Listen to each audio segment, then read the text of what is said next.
কখনো কি ভেবে দেখা হয়েছে আমাদের ১ ঘন্টার দাম ঠিক কত? চলুন আজ আমরা এমন একটা গল্প শুনব যা এই প্রশ্নটা নিয়ে আমাদের একদম নতুন করে ভাবতে শেখাবে। খুব সহজ একটা প্রশ্ন, তাই না?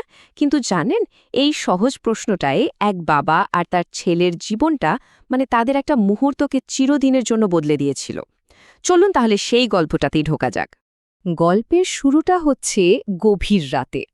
বাবা সারাদিনের খাটনির পর একেবারে ক্লান্ত হয়ে বাড়ি ফিরেছেন। আর ফিরে দেখেন কি, দরজার কাছেই তার ৫ বছরের ছোট্ট ছেলেটা জেগে বসে আছে, শুধু বাবার জন্যেই অপেক্ষা করছে।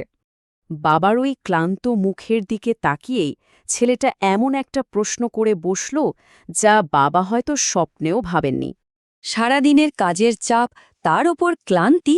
বাবা তো বেশ বিরক্তই হলেন। খুব সংক্ষেপে উত্তর দিলেন, ১,০০০ টাকা। তার হাবভাবই বলে দিচ্ছিল যে এ নিয়ে আর কথা বাড়ানোর কোনো ইচ্ছাই তার নেই। আসলে ছেলের প্রশ্ন কিন্তু ওখানেই শেষ হয়ে যায়নি। আর এরপর সে যে অনুরোধটা করল, সেটাই বাবার ভেতরে জমে থাকা বিরক্তিটাকে একেবারে উস্কে দিল। বাবার উত্তরটা শুনে ছেলেটা একটু চুপ করে থাকল। তারপর বলল, বাবা, আমাকে ৩০০ টাকা ধার দিতে পারবে? আর এই ছোট্ট একটা অনুরোধ, ব্যাস, মুহূর্তের মধ্যে পুরো পরিস্থিতিটাই বদলে গেল। বাবার ক্লান্ত মাথা তখন আর কিছু ভাবতে পারছিল না। তার মনে হলো, এত রাতে টাকা চাইছে মানে কি? নির্ঘাত কোনো ফালতু খেলনা কেনার বায়না ধরেছে। ছেলের এই অনুরোধটা তার কাছে তখন ভীষণ স্বার্থপরের মতো মনে হলো। আর যায় কোথায়, বাবার ধৈর্যের বাঁধটা যেন ভেঙে গেল। তিনি চিৎকার করে উঠলেন, আমি সারা দিন খেটে মরি, আর তুমি শুধু স্বার্থপরের মতো আবদার করছো। এক্ষুনি নিজের ঘরে যাও। এরপর প্রায় ১ ঘণ্টা কেটে গেছে। বাবার মাথাটাও একটু ঠান্ডা হয়েছে। আর ঠিক তখনই তার মনে একটা অপরাধবোধ কাজ করতে শুরু করল। তিনি ভাবলেন, না, ছোট্ট ছেলেটার সাথে হয়তো একটু বেশি কড়া ব্যবহার করে ফেলেছেন। তো নিজের ভুলটা বুঝতে পেরে বাবা সোজা ছেলের ঘরে গেলেন, ওর কাছে ক্ষমা চাইলেন, আর ৩০০ টাকাটা ওর হাতে তুলে দিলেন। কিন্তু এরপর যা ঘটল সেটা ছিল আরও অবাক করার মতো। ছেলেটা বাবার দেওয়া টাকাটা হাতে নিয়ে মিষ্টি করে হাসল, আর তারপর বালিশের নিচ থেকে বের করল এক গাদা পুরনো ভাঁজ করা নোট।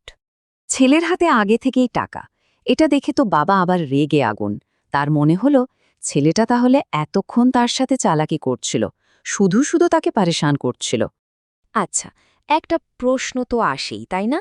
ছেলেটার কাছে যদি আগে থেকেই টাকা থাকে, তাহলে সে আবার টাকা চাইল কেন? চলুন এবার সেই আসল কারণটাই জানা যাক। বাবার রাগের দিকে ছেলেটার যেন কোনো খেয়ালই নেই। সে একদম শান্ত হয়ে তার জমানো সব টাকা এক এক করে গুনতে শুরু করল। আর যত সে গুনছে, ঘরের ভেতরের নিস্তব্ধতাটা যেন ততই গভীর হচ্ছে। অবশেষে গোনা শেষ হল, আর দেখা গেল সেখানে ঠিক ১,০০০ টাকাই আছে, একদম কাটায় কাটায়, বাবার ১ ঘণ্টার আয়ের সমান। ভাবা যায়, এই সামান্য টাকার অঙ্কটাই ছিল আসলে এই গল্পের সবচেয়ে বড় ধাক্কা। এরপর ছেলেটা টাকাগুলো বাবার দিকে বাড়িয়ে দিয়ে তার চোখের দিকে সোজা তাকিয়ে বলল, বাবা, আমার কাছে এখন ১,০০০ টাকা আছে। আমি কি তোমার ১ ঘণ্টার সময় কিনতে পারি? প্লিজ কাল একটু তাড়াতাড়ি বাড়ি এসো। ছেলের এই সহজ সরল কথাগুলো একেবারে যেন তীরের মতো গিয়ে বাবার বুকে বিঁধল। ওই একটা মুহূর্তে তিনি এমন এক সত্যিটা দেখতে পেলেন, যা তিনি আগে কখনো কল্পনাও করতে পারেননি। এক মুহূর্তে বাবার সব রাগ, সব ক্লান্তি যেন উধাও হয়ে গেল। তিনি বুঝতে পারলেন, তার ছেলে আসলে কোনো খেলনা চায়নি, সে তার বাবাকে চেয়েছিল। আর এটা বোঝার পরই তিনি কান্নায় ভেঙে পড়লেন আর ছেলেটাকে বুকে জড়িয়ে ধরলেন। এই গল্পটা কিন্তু শুধু একজন বাবা আর তার ছেলের নয়, তাই না? এর ভেতরে আমাদের সবার জন্য একটা খুব গভীর শিক্ষা লুকিয়ে আছে। চলুন সেই শিক্ষাটাকে এবার একটু তলিয়ে দেখা যাক। তো এই গল্পের সবচেয়ে বড় শিক্ষাটা কি? খুব সহজ।